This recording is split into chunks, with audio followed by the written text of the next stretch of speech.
जय हिंद दोस्तों, कैसे हो आप सभी लोग। उम्मीद है मस्त और बिंदास होंगे और अपनी पढ़ाई को जबरदस्त तरीके से कर रहे होंगे। अपना जो लास्ट का सेशन हुआ था, लास्ट के सेशन में मैंने आपको जो क्वाड्रिलेटरल है, क्वाड्रिलेटरल में जो सबसे पहला टाइप था स्क्वायर, उसको मैंने आपको बेसिक इंफॉर्मेशन देने की कोशिश की थी कि स्क्वायर है क्या, स्क्वायर से क्या क्या अपने बेसिक पॉइंट निकलते हैं, स्क्वायर की डेफिनेशन क्या है, स्क्वायर में क्या क्या होता है, स्क्वायर में डायगोनल क्या होते हैं, विकर्ण क्या होते हैं, स्क्वायर में साइड्स क्या होती हैं, स्क्वायर के जो एंगल होते हैं वो कैसे होते हैं, कितने डिग्री के होते हैं।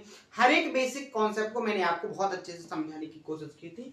विद की पॉइंट के थ्रू मैंने आपको लिखवाया भी था। उम्मीद है आप सभी लोगों ने बहुत अच्छे से इसको प्रॉपर तरीके से लिखने की कोशिश की होगी, इसका रिवीजन भी किया होगा।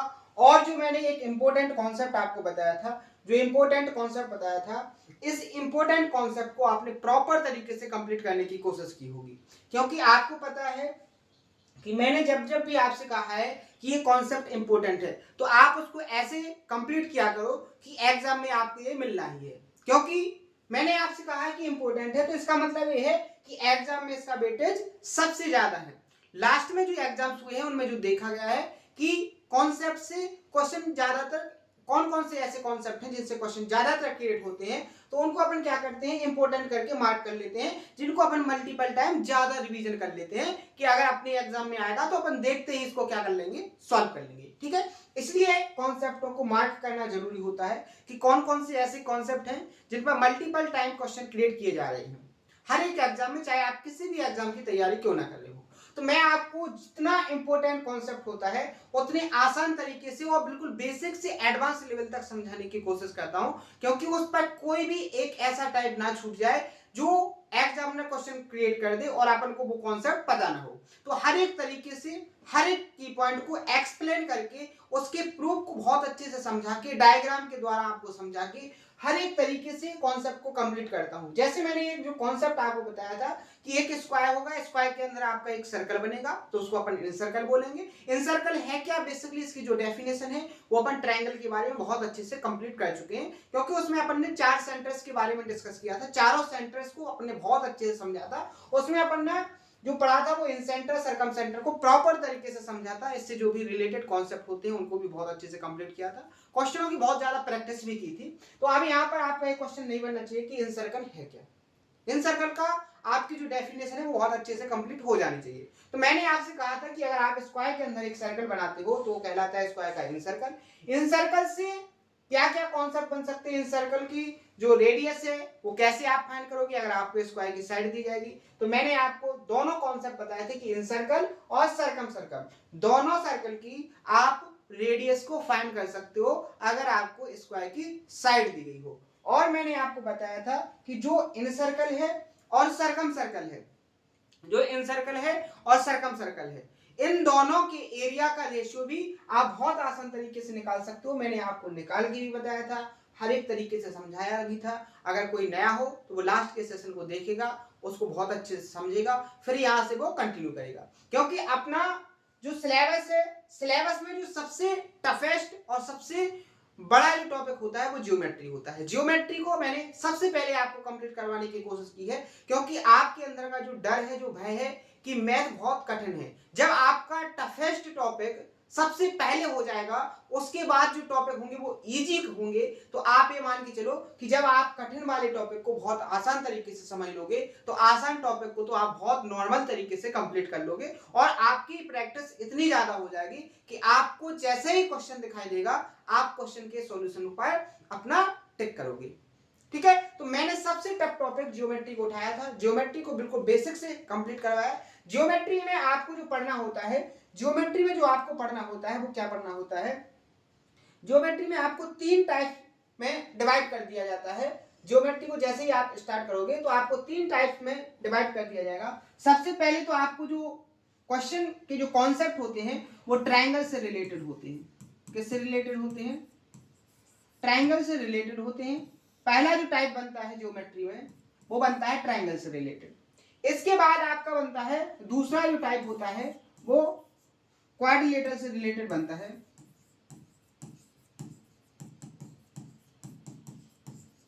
जो दूसरा टाइप बनता है वो क्वाड्रिलेटरल से रिलेटेड कॉन्सेप्ट बनते हैं। इसके बाद जो तीसरा टाइप बनता है आपका वो तीसरा टाइप बनता है सर्कल। क्या बनता है? सर्कल। यानी कि आप कह सकते हो सबसे पहले जो कॉन्सेप्ट आप पढ़ोगे जिनसे क्वेश्चन आपको देखने को मिलेंगे वो त्रिभुज के कॉन्सेप्ट से मिलेंगे, और दूसरा जो टाइप पढ़ोगे वो चतुर्भुज से रिलेटेड मिलेंगे, और जो तीसरा टाइप पढ़ोगे आप वो मिलेगा आपका वृत्त से। अब हम बात करेंगे कि कौन सा टॉपिक ऐसा है जिसका वेटेज सबसे ज्यादा है। तो मैंने आपको कल के सेशन में बताया था, कल के सेशन में मैंने आपको कंप्लीट करवाया था, मैंने पॉइंट बोला था आपको कि जो ट्रायंगल होता है, ट्रायंगल का जो एग्जाम में वेटेज होता है लगभग 70% होता है। कितना होता है? 70% होता है। आप किसी भी एग्जाम को उठा के देखना, उसके मॉक को लगा के देखना, तो आपको पता चलेगा कि हर एक एग्जाम में जो ट्रायंगल से जो ज्योमेट्री में क्वेश्चन क्रिएट किए जा रहे हैं तो उसमें जो ट्रायंगल का वेटेज होता है वो लगभग 70% है।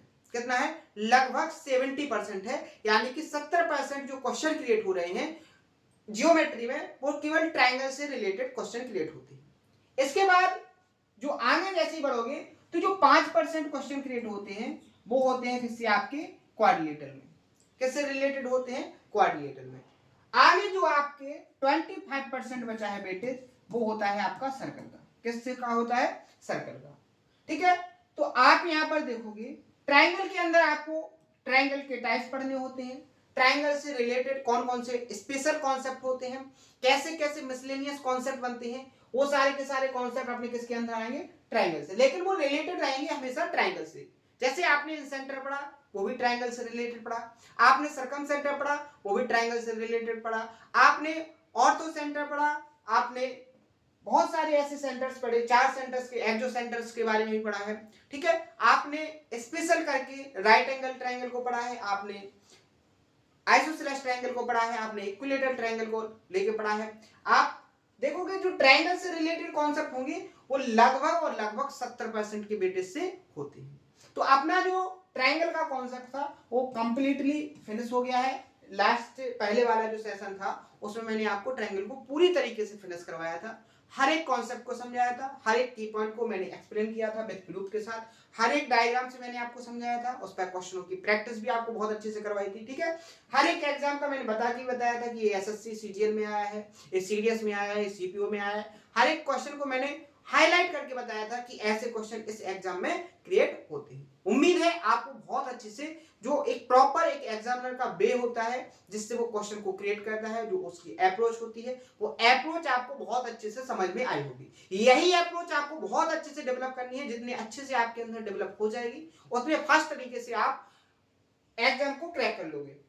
ठीक है, दूसरा है अपना क्वाड्रिलेटरल जो मैंने लास्ट के सेशन से स्टार्ट किया है। इसमें आपको 4 टॉपिक्स को कंप्लीट करना है।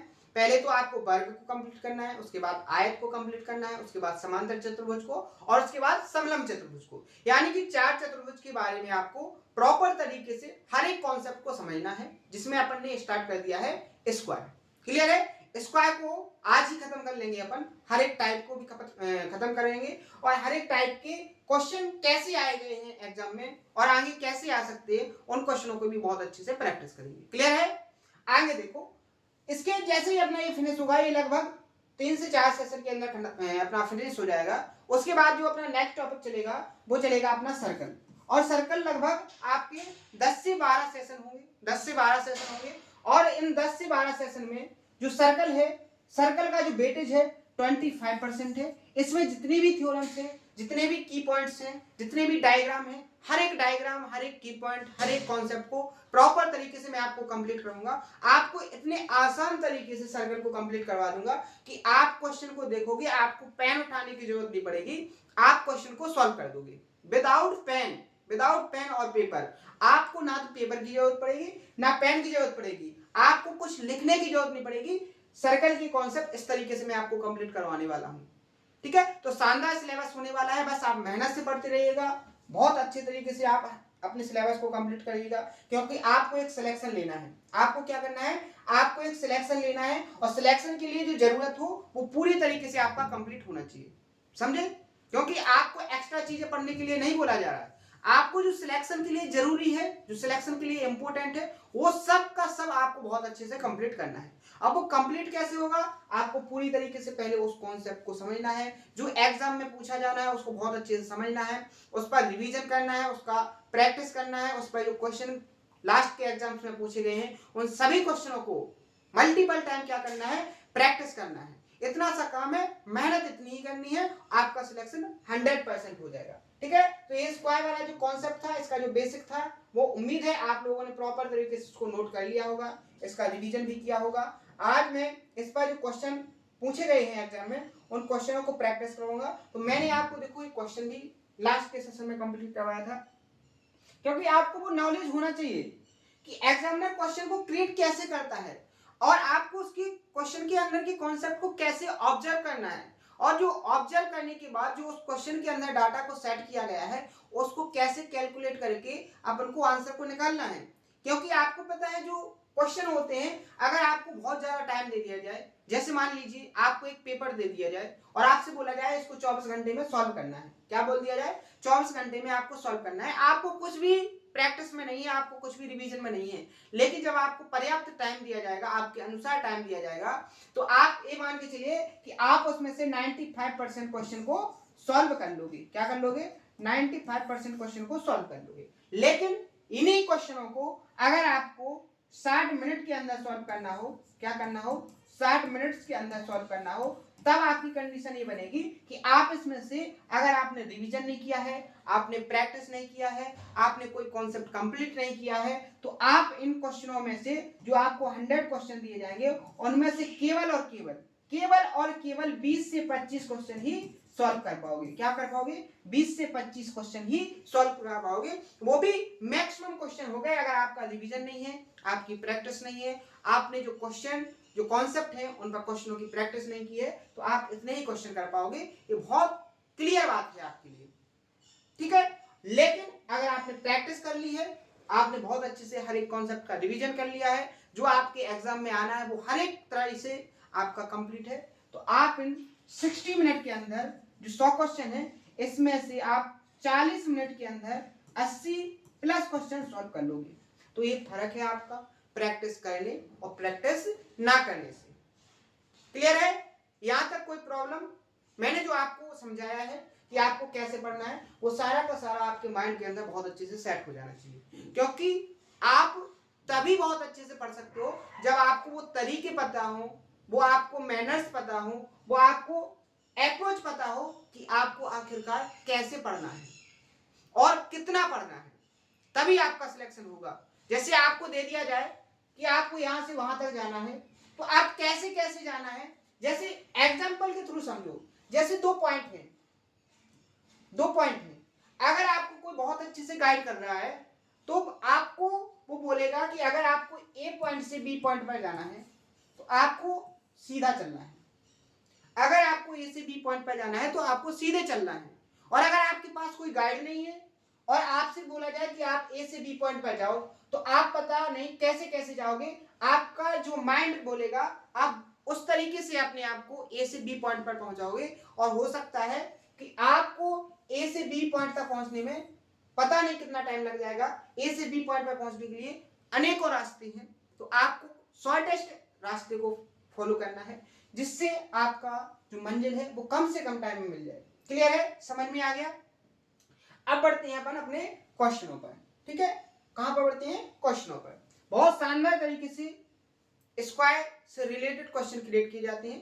ज्यादातर क्वेश्चन मैथ्स में पूछे जाते हैं, प्री में बहुत कम क्वेश्चन क्रिएट किए जाते हैं। अगर प्री में क्वेश्चन आता भी है तो केवल एरिया से रिलेटेड ही क्वेश्चन क्रिएट होता है। तो ज्यादातर जो एग्जामिनर क्वेश्चन को क्रिएट करता है वो बेंच लेवल के क्वेश्चन को क्रिएट करता है, तो इनमें थोड़ा आपको बहुत पेशेंस के साथ क्वेश्चन को समझने की कोशिश करना है। ठीक है, क्योंकि थोड़े लिए स्क्वायर से मिसलेनियस कॉन्सेप्ट बना के क्वेश्चन को क्रिएट करते हैं। जैसे आप इस क्वेश्चन में देखोगे, क्वेश्चन में क्या बोला गया है कि in the given figure ABCD is a square of side 6 centimetre, यानी कि एक स्क्वायर है एबीसीडी जिसकी साइड कितनी है, 6 सेंटीमीटर। अब स्क्वायर है तो चारों साइड कैसे होंगी, इक्वल होंगी।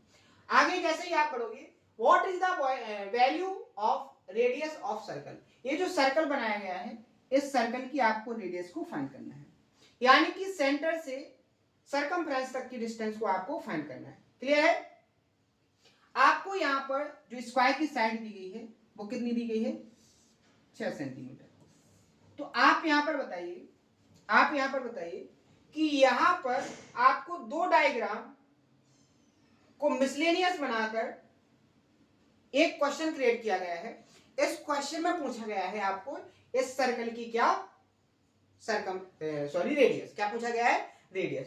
तो यहां पर आपको स्क्वायर की साइड देकर क्या पूछा गया है आपसे? सर्कल की रेडियस। रेडियस का मतलब क्या है?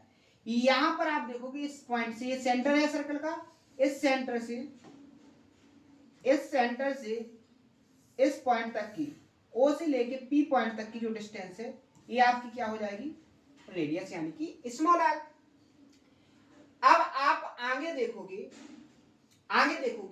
कि ये जो इस सर्कल की रेडियस है, इस रेडियस को आप कैसे फाइंड करोगे?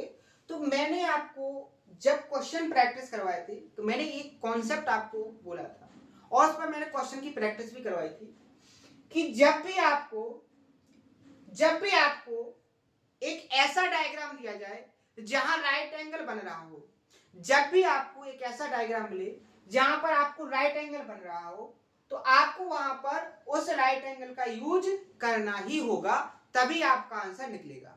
और आप हर एक क्वेश्चन के अंदर देखना, जहां भी आप फंसोगे, अगर वहां पर राइट एंगल होगा तो वो कंडीशन फॉलो जरूर करेगा, राइट एंगल वाली, यानी कि पाइथागोरस ट्रिपलेट्स वाली कंडीशन को फॉलो जरूर करेगा।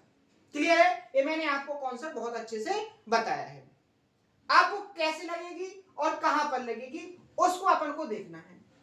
उसको अगर अपन को देखना है तो आपको यहां पर पता होना चाहिए, एक सिमेट्रिसिटी वाला कॉन्सेप्ट मैंने आपको बताया था, सिमेट्रिसिटी का, यानी कि जैसा ऊपर ऐसा नीचे, जैसे इस तरफ वैसे उस तरफ। तो आप यहां पर देखो ये जो पी पॉइंट है, सिमेट्रिसिटी से क्या आपको ऐसे नहीं लग रहा कि जो स्क्वायर की साइड बीसी है, इसका मिड पॉइंट होगा? क्या होगा? मिड पॉइंट होगा। क्योंकि आप यहां पर देखो स्क्वायर की दो वर्टेक्स और एक साइड को वो क्या कर रहा है? टच कर रहा है। क्या कर रहा है? टच। तो आपको पता होना चाहिए कि सिमेट्रिसिटी से ये जो पी पॉइंट होगा वो क्या होगा? मिड पॉइंट होगा। क्या होगा? मिड पॉइंट होगा। अगर ये मिड पॉइंट होगा तो आपको यहां पर क्या पता होना चाहिए? अगर ये टोटल 6 है तो ये भी 3 हो जाएगी आपकी, और ये भी क्या हो जाएगी? 3। क्लियर है? यहां तक आगे जैसे ही आप बढ़ोगे तो आपको पता है कि इस पॉइंट से लेके यहां तक की डिस्टेंस r होगी, और अगर हम इसको पूरा यहां तक ले जाएं तो ये क्या बन जाएगी आपकी? स्क्वायर की साइड टोटल क्या हो जाएगी? 6। क्या हो जाएगी? 6। अगर ये r है और टोटल 6 है तो ये जो रेड है, ये रेड कितनी हो जाएगी अपनी? 6 में से अपन क्या करेंगे? r को माइनस करेंगे। क्लियर है? यहां तक किसी को कोई डाउट, कोई दिक्कत? अब अपन आगे बढ़ेंगे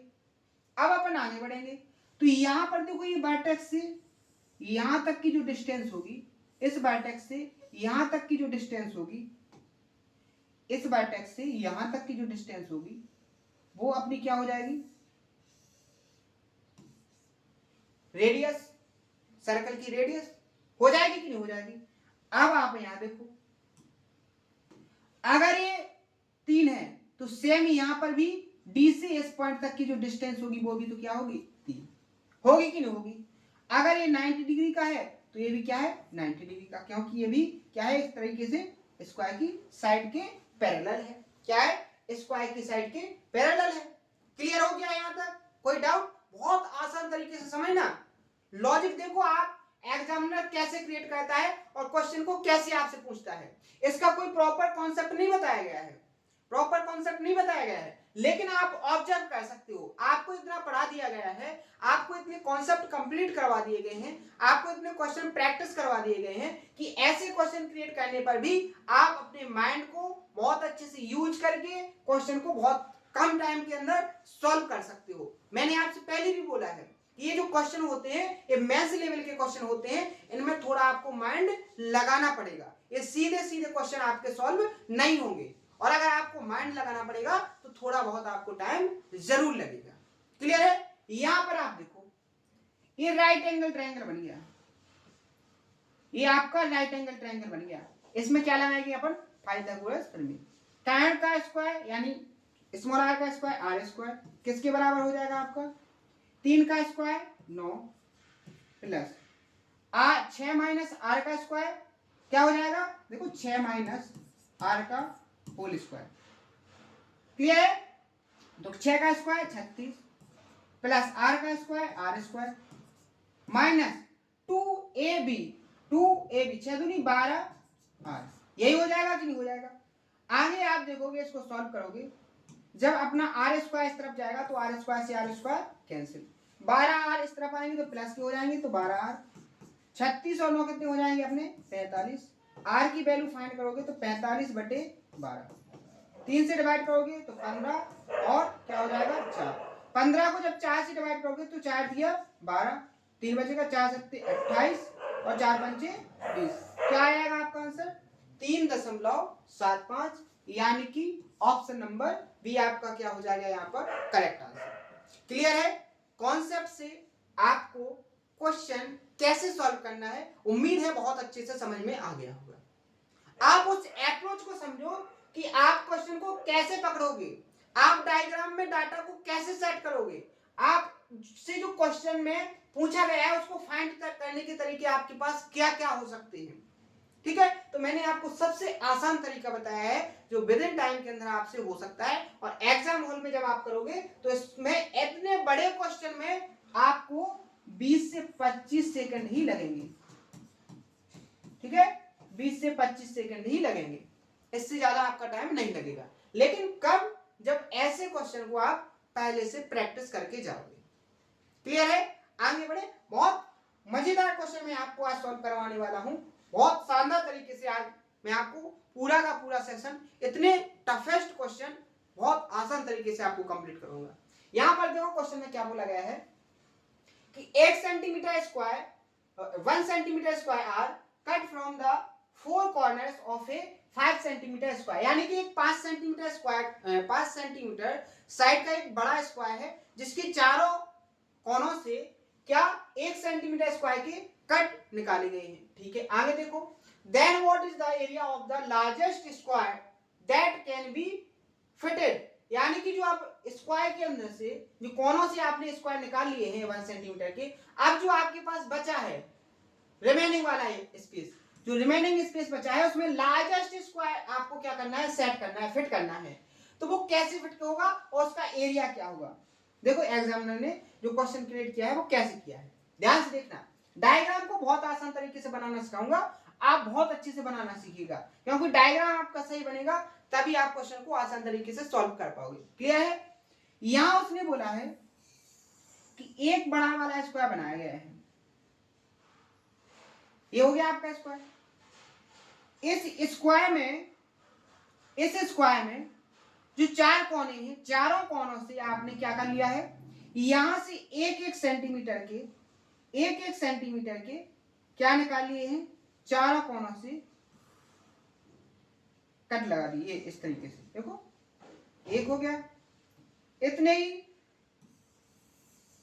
ये निकाल लिया आपने, इस कोने से ये निकाल लिया आपने और इस कोने से आपने। क्लियर है? कैसे निकाला है? एक कट लगाने के बाद देखो अब आपके पास जो रिमेनिंग बचेगा वो पार्ट क्या होगा आपका? ये निकल गया, 1 सेंटीमीटर का निकल गया। क्लियर है? समझ में आ गया? यहां से भी निकाल लिया उसने, कितना? 1 सेंटीमीटर साइड्स का एक स्क्वायर निकाल लिया। क्लियर है? डायग्राम को बहुत ध्यान से देखो कैसे बनेगा। यहां पर देखो, यहां से इस कोने से भी 1 सेंटीमीटर का स्क्वायर निकाल लिया।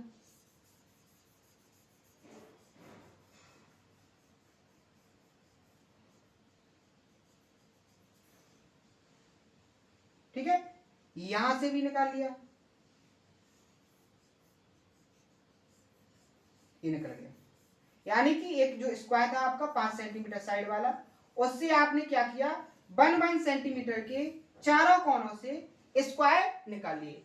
अब आपके पास बचा है ए रिमेनिंग स्पेस। अब इस रिमेनिंग स्पेस के अंदर आपको लार्जेस्ट स्क्वायर सेट करना है। स्मॉलेस्ट तो कुछ भी हो सकता है, देखो स्मॉलेस्ट तो ये भी हो गया, स्मॉलेस्ट स्क्वायर तो ये भी हो गया, लेकिन आपको स्मॉलेस्ट नहीं करना है, आपको इस रिमेनिंग स्पेस के अंदर जो सबसे बड़ा स्क्वायर डाल सकता है, जो सबसे बड़ा स्क्वायर डाल सकता है उसको डालना है। क्या है? जो सबसे बड़ा स्क्वायर डाल सकता है उसको डालना है। अब आप इसके अंदर कैसे सेट करोगे? तो देखो आपका ए स्क्वायर हो गया, ठीक है, ए स्क्वायर हो गया। तो आपका स्क्वायर कैसे डलेगा? देखो इस तरीके से,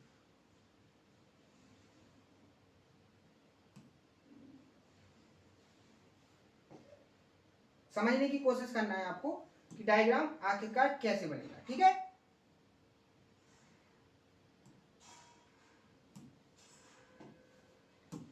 क्योंकि डायग्राम बनाना भी एक बहुत बड़ा कठिन काम है। अगर आपको डायग्राम बनाना नहीं आएगा तब भी आपका क्वेश्चन सॉल्व नहीं हो सकता है, ठीक है। और अगर डायग्राम बनाना आ गया तो क्वेश्चन तो आपका सॉल्व हो ही जाना है। क्लियर है? देखो इस तरीके से आपका सेट हो जाएगा। डायग्राम समझ में आ गया? ये सबसे ज्यादा एरिया वाला स्क्वायर आपका सेट हो गया, जो आपका रिमेनिंग एरिया बचा था। क्या बचा था? जो रिमेनिंग एरिया बचा था, ये सबसे ज्यादा एरिया वाला स्क्वायर इसके अंदर फिट हो गया है। डायग्राम समझ में आया? अब आपको जो ये स्क्वायर आपका डला है इसका एरिया फाइंड करना है। बड़े वाले स्क्वायर की साइड कितनी थी?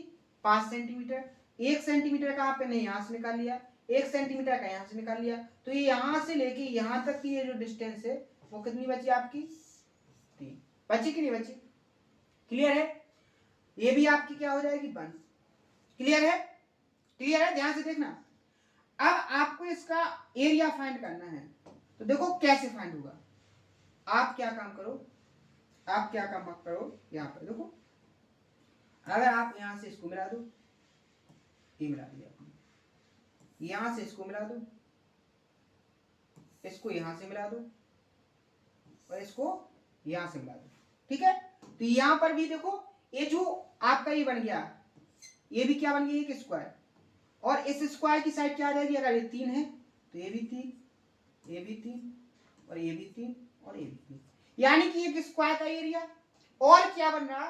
देखो एक आपका ट्रायंगल कहां बन रहा? एक ट्रायंगल ये बन रहा, एक ट्रायंगल आपका ये बन रहा, और एक ट्रायंगल ये बन रहा, और एक ट्रायंगल ये बन रहा, यानी कि अभी 4 ट्रायंगल और बन रहे। तो जो स्क्वायर आपका बना था, अगर आपको इस स्क्वायर का आपको एरिया फाइंड करना है, कौन से स्क्वायर का? आपको यदि इस स्क्वायर का एरिया फाइंड करना है, इस वाले स्क्वायर का एरिया फाइंड करना है, तो इसके लिए आपको क्या क्या यूज करना है? एक तो आपको इसके अंदर जो स्क्वायर बना है इस स्क्वायर का एरिया पता चल जाए, और जो 4 ट्रायंगल बने इन ट्रायंगलों का एरिया भी पता चल जाए, तो आपको जो मैक्सिमम एरिया का ट्रायंगल इसके अंदर सेट हो सकता है उसका एरिया आपको फाइंड हो जाएगा।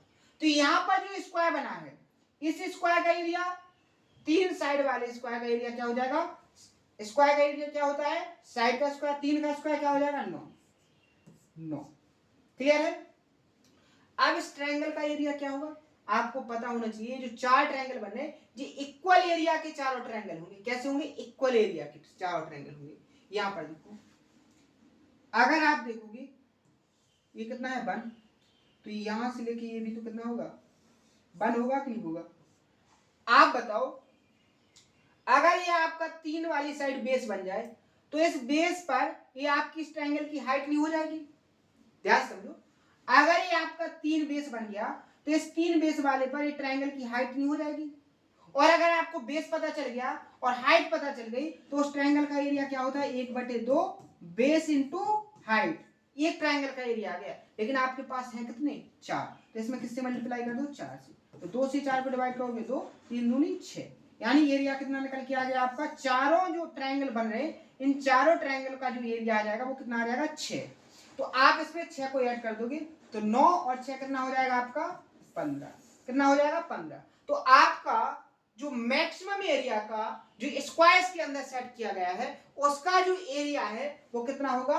15 सेंटीमीटर, यानी 15 सेंटीमीटर स्क्वायर, 15 सेंटीमीटर स्क्वायर, यानी ऑप्शन नंबर सी क्या हो जाएगा यहाँ पर करेक्ट आंसर हो जाएगा। तो ये जो डायग्राम मैंने आपको सामने बनाया है, जो मैंने प्रॉपर तरीके से हर एक डाटा को डिनोट करके समझाया है, बहुत आसान तरीका है, लेकिन आपको प्रैक्टिस करने की जरूरत पड़ेगी, एक बार में आप इसको सॉल्व नहीं कर पाओगे। तो अगर किसी को ये टफ लगे तो उसका ये ऑप्शन ना होना चाहिए कि वो इसको स्किप करे, उसके लिए ये होना चाहिए ऑप्शन कि अगर एक बार में ना आए तो वो इस सेशन को कम से कम 3 बार जरूर देखेगा, वो इसको कैसे भी हो कंप्लीट करेगा, कैसे भी हो कंप्लीट करेगा। उसका टारगेट यही होना चाहिए, कुछ भी हो, कोई भी कॉन्सेप्ट हो, कोई भी थ्योरम हो, कोई भी क्वेश्चन हो, मुझे तो इसको कंप्लीट करना है। एक बार में नहीं होगा, 2 बार में होगा, 2 बार में नहीं होगा, 3 बार में होगा। जब आपके अंदर ये अप्रोच डेवलप हो जाएगी तो आप ये मान के चलो कितने भी टफेस्ट कॉन्सेप्ट से क्वेश्चन क्रिएट हो जाए, आपने पढ़ा हो या ना पढ़ा हो, आपकी थिंकिंग इतनी ज्यादा डेवलप हो जाएगी कि आप उस क्वेश्चन को सॉल्व कर लोगे।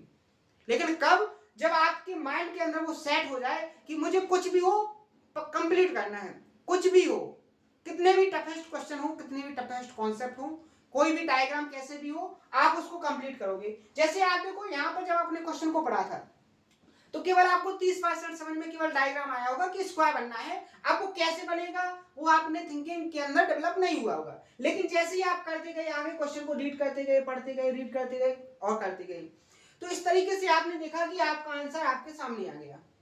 इतने टफ जटिल डायग्राम को भी आपने आसान तरीके से बना लिया। लेकिन कब बना पाया? जब आप पढ़ते गए और आगे करते गए।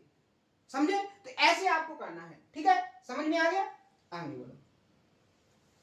यहाँ देखो, बहुत अच्छे लॉजिकल क्वेश्चन क्रिएट होते हैं स्क्वायर से। स्क्वायर से जो रिलेटेड क्वेश्चन आते हैं ना, मैक्सिमम स्टूडेंट इसको स्किप कर देते हैं, क्योंकि उनको पता है कि अगर आएगा तो आएगा, वो करेंगे तो किसको करेंगे? केवल एरिया पेरीमीटर वाले क्वेश्चन सॉल्व करेंगे।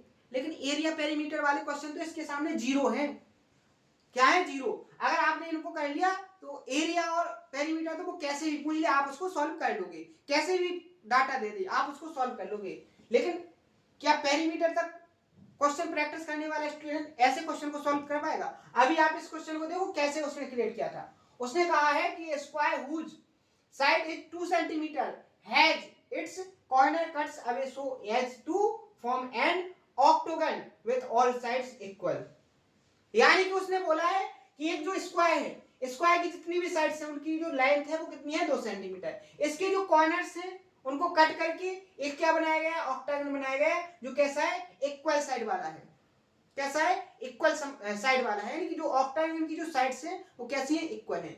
अब आपको डायग्राम बनाने के बाद आपको then the length of each sides of the octagon is in metres, यानी कि आपको जो ऑक्टागन बन गया है तो उसकी जो साइड्स हैं वो इक्वल है, लेकिन उस साइड्स की लेंथ क्या है आपको ये फाइंड करना है। समझे? एक क्वेश्चन क्रिएट किया है तो सबसे पहले तो देखो आप डायग्राम बनाओ। डायग्राम में उसने बोला है कि एक स्क्वायर है। क्या है? एक स्क्वायर है। स्क्वायर को काट करके, क्या है? स्क्वायर को काट करके एक ऑक्टागन बनाया गया है। ऑक्टागन का मतलब क्या होगा? जिसकी साइड्स 8 हो, 8 साइड वाला, 8 भुजाओं वाला एक डायग्राम, और 8 साइड कैसे होनी चाहिए? इक्वल होना चाहिए। तो यहां पर देखो, यहां पर देखो कैसे बन जाएगा। एक साइड आपकी ये होगी, दूसरी साइड आपकी ये होगी, ठीक है? ये आपकी तीसरी साइड हो जाएगी।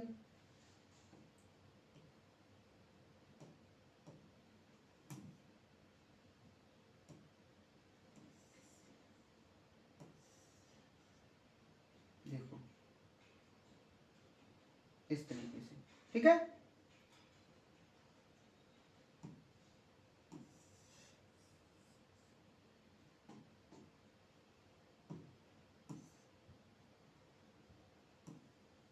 डायग्राम को थोड़ा टाइम लगेगा देखो बनाने, हो सकता है आपसे एक बार में ना आए, लेकिन आप जब प्रैक्टिस करोगे तो आसानी से आपको बनाना आ जाएगा, ठीक है?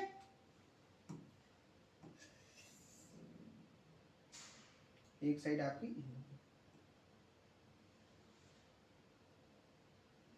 क्लियर है?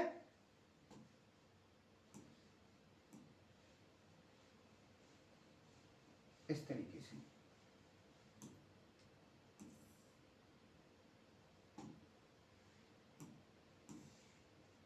ऑक्टागन यानी उसकी जो साइड्स हैं वो कितनी होनी चाहिए, 8 साइड होनी चाहिए।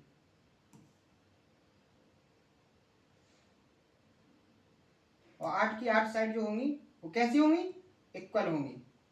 क्लियर है, देखो इस तरीके से ये यहां पहुंच जाएगा। ठीक है, आगे देखो,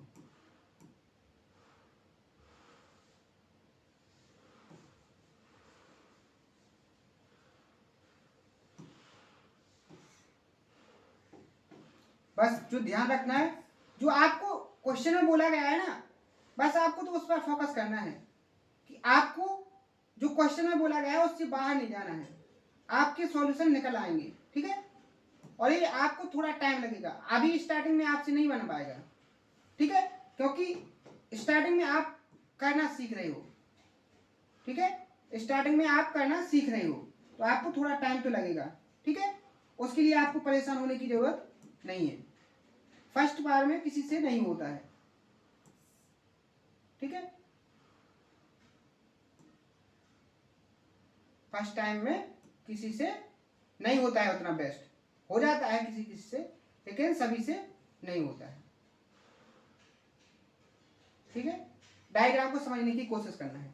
यहां पर आप देखो, ये अगर आपकी स्मॉल ए है, ये भी स्मॉल ए, ये भी स्मॉल ए, ये भी स्मॉल ए, डायग्राम को थोड़ा इमेजिन करना है कि जो ऑक्टागन बना था वो इक्वल साइड वाला है। जो ऑक्टागन है वो कैसा है, इक्वल साइड वाला। देखो 1 2 3 4 5 6 7 8 बन गया ऑक्टागन। क्लियर है, ये आपको पता है स्क्वायर की साइड कितनी है, 2 सेंटीमीटर। टोटल जो लेंथ है वो कितनी है, 2 सेंटीमीटर। आपको इस ए की वैल्यू को फाइंड करना है।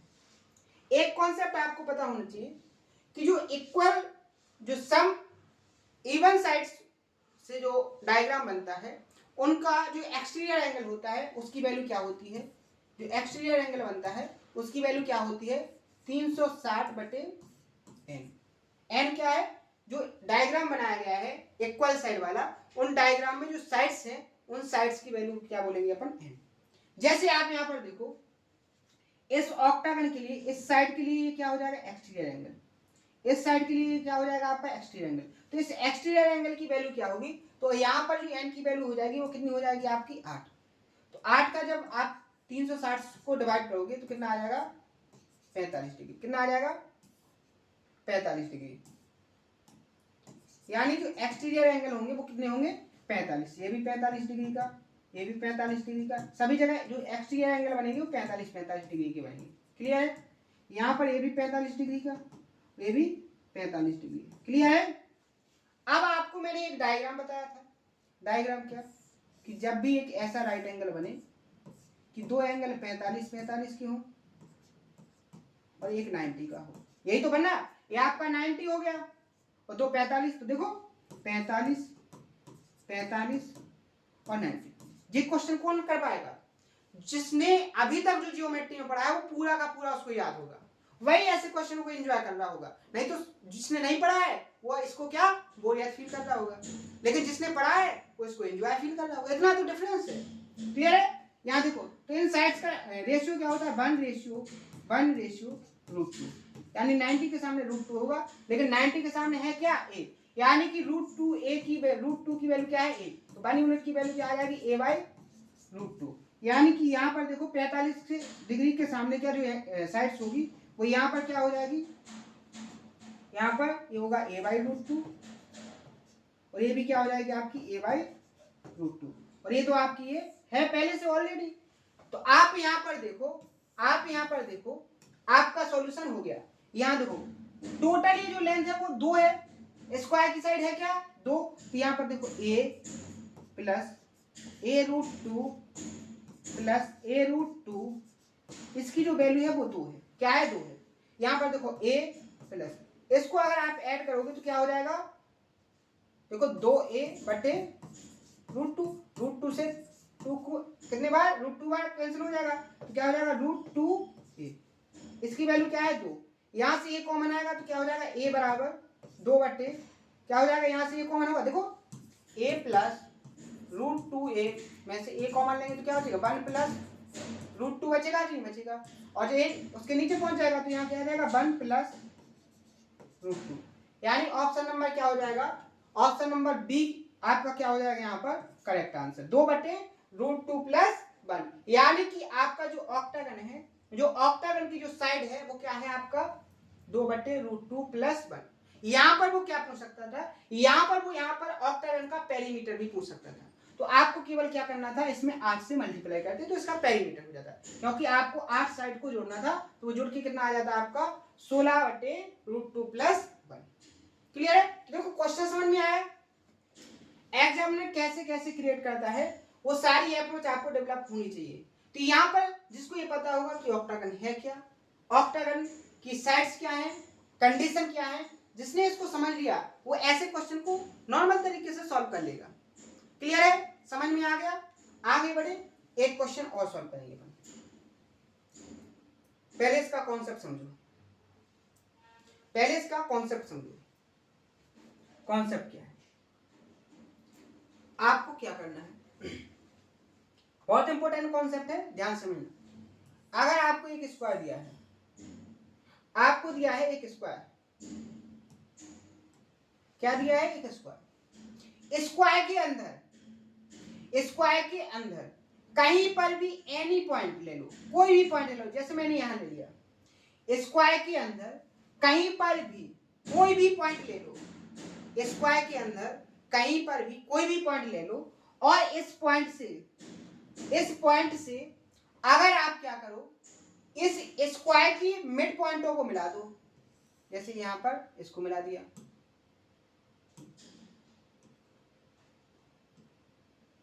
स्क्वायर की जो साइड्स हैं, स्क्वायर की साइड्स के मिड पॉइंट को अगर आप इस पॉइंट से मिलाओगे, क्या करोगे, स्क्वायर की जो साइड्स हैं, साइड्स के स्क्वायर के मिड पॉइंटों को अगर आप इस पॉइंट से जो आपने स्क्वायर के अंदर लिया है, अगर आप उससे मिलाओगे, तो आपको पता होना चाहिए कि यहां पर आप देख रहे हो कि आपको 4 तरीकों में इसने डिवाइड कर दिया।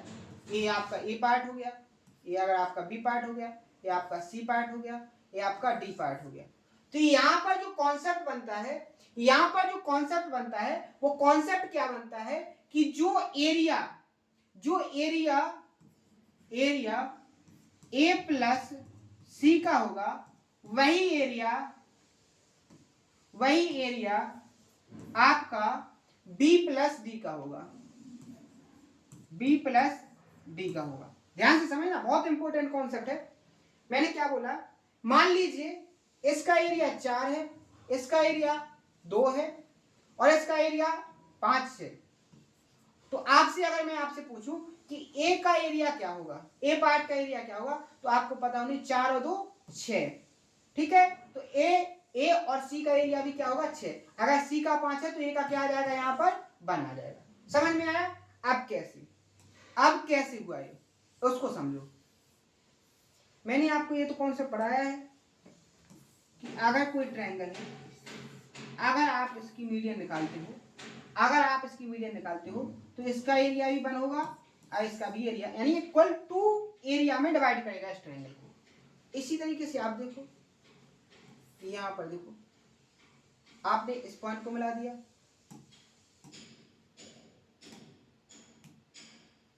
और इस पॉइंट को मिला दिया, ध्यान से समझना, प्रूफ समझा रहा हूं मैं आपको, ठीक है। तो आपका ये ट्रायंगल बन गया,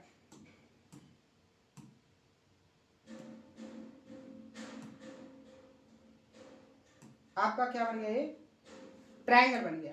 ट्रायंगल क्यों बन गया, तो ये इस ट्रायंगल के लिए ये क्या है, स्क्वायर की मीडियन, स्क्वायर के मिड पॉइंट से आपने इसको मिलाया था, तो ये एक प्रकार से क्या हो जाएगी, इस ट्रायंगल की मीडियन, और मीडियन हो जाएगी, तो अगर इसका एरिया x है तो इसका भी एरिया x होगा। इसी तरीके से आप देखो, यहाँ पर अगर आपने इसको मिलाया तो ये भी आपकी क्या बन जाएगी, मीडियन, अगर इसका एरिया y है तो इसका भी एरिया y होगा। ऐसे ही आप इसको जब मिलाओगे तो आप यहाँ पर देखोगे, अगर इसका एरिया z है तो इसका भी एरिया क्या होगा जेड, क्योंकि ये आपकी मीडियन बन जाएगी। अगर इसका एरिया डब्ल्यू है तो इसका भी एरिया डब्ल्यू होगा। क्लियर है? अब आप यहाँ पर देखो, आप यहाँ पर देखो, आपका एरिया मैंने क्या बोला था कि जो एरिया, देखो मैंने आपसे क्या बोला था कि यहाँ पर इस डायग्राम का एरिया और इसका एरिया का जो सम होगा क्या है, W plus X plus Z plus Y, ये बराबर किसके होगा, X plus Y plus W plus Z. यहाँ देखो डब्ल्यू है, यहाँ भी डब्ल्यू है, यहाँ एक्स है, यहाँ भी एक्स है, यहाँ जेड है, यहाँ भी जेड है, यहाँ वाई है, यहाँ भी वाई है। दोनों कैसे आए, बराबर आए कि नहीं आए? यही तो मैंने यहाँ बोला है, यही तो मैंने यहाँ बोला है। समझ में आ गया? तो यहाँ पर इस कॉन्सेप्ट को आपको बहुत अच्छे से याद रखना है, इस पर क्वेश्चन क्रिएट होते हैं। जैसे आप देखो इस क्वेश्चन को यहाँ पर आप देखो, यहाँ इस मिड पॉइंट हो, देखो क्वेश्चन में क्या बोला, P Q R and S are the mid point of A B B C C D and D A respectively, then find the area of shaded region is a square. Square के अंदर जो shaded area है इसका आपको क्या बताना है, area बताना है कि इसका एरिया क्या है, आपको इसका एरिया। तो सबसे पहले जो कॉन्सेप्ट आपको नजर आ रहा है उसको लगाओ, आपको इसका और इसका जो एरिया का सम निकलेगा वो इसका और इस पूरे का जो सम होगा उसके बराबर होगा। आप देखो 36 और 35 कितना हो जाएगा, यहाँ पर 71, कितना हो जाएगा 71, 81 पॉइंट में है यहाँ 19, तो क्या हो जाएगा एक और, तो कितना हो जाएगा 72, यानी इसका और इसका एरिया 72, तो इन दोनों का एरिया भी सम 72, तो पूरे स्क्वायर का एरिया कितना हो जाएगा 144। अगर स्क्वायर का एरिया 144 है तो आपकी साइड क्या होगी, स्क्वायर का एरिया, साइड का स्क्वायर, ए की वैल्यू क्या आ जाएगी यहाँ पर 12, यानी ये स्क्वायर की जो साइड है वो 12 है। अगर ये मिड पॉइंट है तो ये 6 हो जाएगा, ये 6 हो जाएगा। अगर ये मिड पॉइंट है तो ये 6 हो जाएगा, ये 6 हो जाएगा। ये जो एंगल है वो 90 डिग्री का है, तो इस शेडेड रीजन का एरिया क्या हो जाएगा, 1/2 बेस इंटू हाइट, 36 को 2 से डिवाइड करोगे क्या आ जाएगा 18, यानी शेडेड रीजन का एरिया क्या हो जाएगा 18, यानी कि ऑप्शन नंबर बी क्या हो जाएगा आपका करेक्ट आंसर। कितना टाइम लगा सॉल्व करने में, आप डायग्राम के अंदर ही इसको सॉल्व कर सकते थे, लेकिन उसके लिए इंपॉर्टेंट कॉन्सेप्ट जो मैंने आपको यहाँ पर बताया कि अगर आप मिड पॉइंटों को कहीं पर स्क्वायर के अंदर कोई मिड पॉइंट लेते हो, कोई भी पॉइंट लेते हो और स्क्वायर के मिड साइड्स के मिड पॉइंट से उसको मिलाते हो, तो जितने पार्ट्स होंगे उनका जो एरिया होगा वो आमने सामने का एरिया कैसा होगा, सम उनका इक्वल होगा। क्लियर है? तो उम्मीद है मैंने बहुत लॉजिकल क्वेश्चन आपको बताए हैं। यहां पर अपना क्या हो जाएगा, यहां पर अपना हो गया क्या, लगभग स्क्वायर कंप्लीट हो गया। 1-2 क्वेश्चन और बचे हैं, इसके बाद होगा अपना क्या, रेक्टेंगल। क्या होगा, रेक्टेंगल होगा। ठीक है, रेक्टेंगल की भी बहुत अच्छे से अपन क्या करेंगे, देखो अब आगे जो क्वेश्चन होंगे वो रेक्टेंगल की होने वाले। 1-2 क्वेश्चन रह गए वो अपन कल के सेशन में देखेंगे, आज का सेशन थोड़ा बड़ा हो रहा है। ठीक है, लेकिन आप लोग बहुत मेहनत से पढ़ो, हर एक तरीके से अपने आप को प्रिपेयर करके चलो, क्योंकि कंपटीशन बहुत ज्यादा होने वाला है।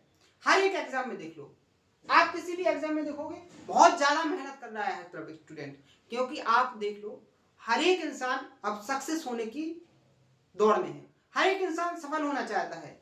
तो आप यहाँ पर देखो कि जब सब लोग सफल होने की दौड़ में दौड़ेंगे तो आपको कुछ ऐसे एफर्ट्स डालने पड़ेंगे कि आप उनसे आगे निकल जाओ। तो वो एफर्ट्स आपके कहाँ डाल सकते हैं, आप जिस लाइन में हो। जैसे आप कंपटीशन की लाइन में हो तो कंपटीशन की लाइन में इतनी ज्यादा एफर्ट्स डालो कि आपको क्या हो जाए कि आप उनसे आगे निकल जाओ। आप वो सब कंप्लीट कर लो जो आपके लिए क्या है, जरूरत है। आप इतने अच्छे से कंप्लीट करो कि सामने वाला उसको सोचने पर भी मजबूर हो जाए कि इसने इतना सारा कैसे कंप्लीट कर लिया। आप ऑटोमेटिकली सबसे आगे होगे और आपका स्टैंड सबसे पहले होगा। तो सीधा सीधा सा लॉजिक है, कोई घुमा फिरा वाला रास्ता नहीं है। अगर आप कंपटीशन में आए हो तो जी जान लगा के मेहनत करो। आप अच्छे, पहली बात तो आपका स्वस्थ होना जरूरी है, आपका माइंड सेट होना जरूरी है, आपका बहुत अच्छे से अपनी बॉडी को सेटिस्फाई करने की जरूरत है। सबसे पहले आप अपनी माइंड को सेटिस्फाई करो, अपने टारगेट को सेटिस्फाई करो और अपनी मेहनत को उसके आधार से आगे बढ़ाते जाओ। आपको ऑटोमेटिकली मेहनत के अनुसार आप जितनी ज्यादा मेहनत करोगे उतना ज्यादा आपको सक्सेस मिलना स्टार्ट हो जाएगा।